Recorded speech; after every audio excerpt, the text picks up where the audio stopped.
الله وكفى وسلام على عباده الذين اصطفى أما بعد فأعوذ بالله من الشيطان الرجيم يا أيها الذين آمنوا ليستأذنكم الذين ملكت أيمانكم والذين لم يبلغوا الحلم منكم 3 مرات من قبل صلاة الفجر وحين تضعون ثيابكم من الظهيرة ومن بعد صلاة العشاء 3 عورات لكم ليس عليكم ولا عليهم جناح بعدهم طوافون عليكم بعضكم على بعض كذلك يبين الله لكم الآيات والله عليم حكيم وإذا بلغ الأطفال منكم الحلم فليستأذنوا كما استأذن الذين من قبلهم كذلك يبين الله لكم آياته والله عليم حكيم والقواعد من النساء اللاتي لا يرجون نكاحا فليس عليهن جناح أن يضعن ثيابهن غير متبرجات بزينة وأن يستعففن خير لهن والله سميع عليم صدق الله العظيم وبلغنا رسوله النبي الكريم ونحن على ذلك من الشاهدين والشاكرين والحمد لله رب العالمين. Surah Noor. يا أيها الذين آمنوا ليستأذنكم الذين ملكت أيمانكم والذين لم يبلغوا الحلم منكم 3 مرات. So a few ayat back in Surah Noor we had read the commands of istidhan, which is to ask for permission before entering someone's house. These commands are also relating to that same istidhan, but a little difference is that this is for the people who live in the same house. And Allah subhanahu wa ta'ala is saying that most of the Mufassirin agree that these ayat, the command that has been given, is still relevant and valid, has not been cancelled or nullified, and it is in the level of wajib.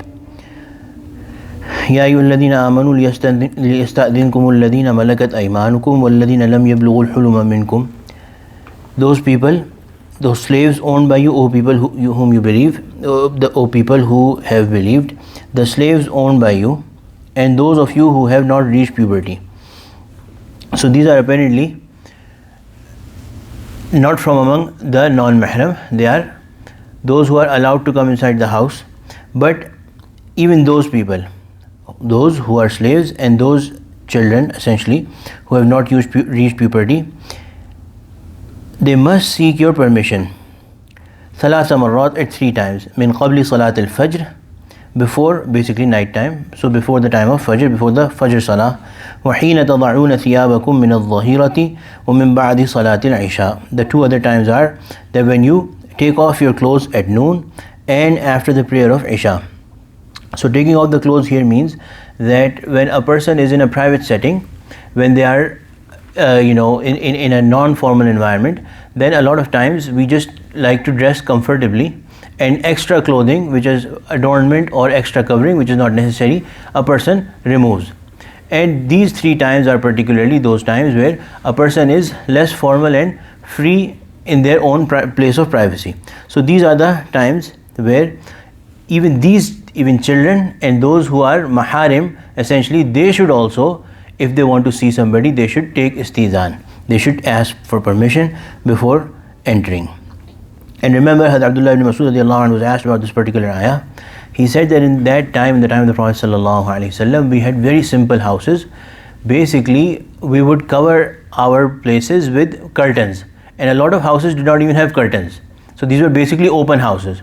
So therefore, our lifestyle was such that it did happen that we were in a moment of privacy and somebody would enter not knowing. Allah subhanahu wa ta'ala, this whole Surah Noor is very particular about the commands of hijab, the commands of privacy. And Allah subhanahu wa ta'ala, we read in the beginning part of the surah, most of it, that Allah subhanahu wa ta'ala really wants privacy to be maintained between people and hijab to be there. There should be a barrier. People should not be able to see each other without any hijab. So therefore, Allah subhanahu wa ta'ala really prefers that Muslims have this privacy with each other. Therefore, Allah subhanahu wa ta'ala gave this command. And in the time of Sayyidina Abdullah Masud radiallahu anhu, in the time when Muslims had conquered many lands and there was a life of relative plenty, he himself said that nowadays we have beds that are surrounded by drapery, or we have rooms that have proper doors.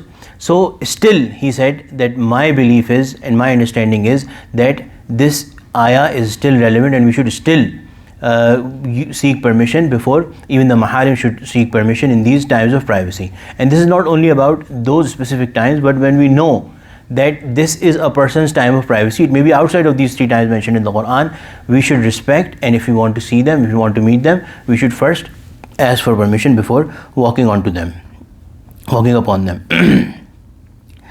Salatu awratin lakum. Allah subhanahu wa ta'ala is saying that these 3 times are the times of secrecy or privacy for you. ليس عليكم ولا عليهم جناح بعدهن طوافون عليكم بعضكم على بعض. There is no harm. So basically junah generally means sin, but here it just means harm or any deficiency. There is no harm neither to you nor to them after these 3 times. طوافون عليكم بعضكم على بعض.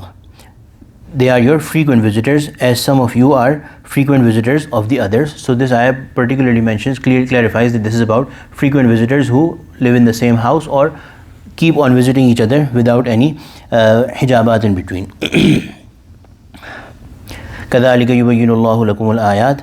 This is how Allah subhanahu wa ta'ala explains His verses and opens up His ayat upon you. Wallahu alimun hakim. Allah is the one who fully knows, He is all knowing and He is all wise. وَإِذَا بَلَغَ الْأَطْفَالُ مِنْكُمُ الْحُلُمَ فَلْيَسْتَأْذِنُوا كَمَا اسْتَأْذَنَ الَّذِينَ مِنْ قَبْلِهِمْ. And when the children they reach the age of puberty, then they must also seek permission, as the permission is sought by those before them.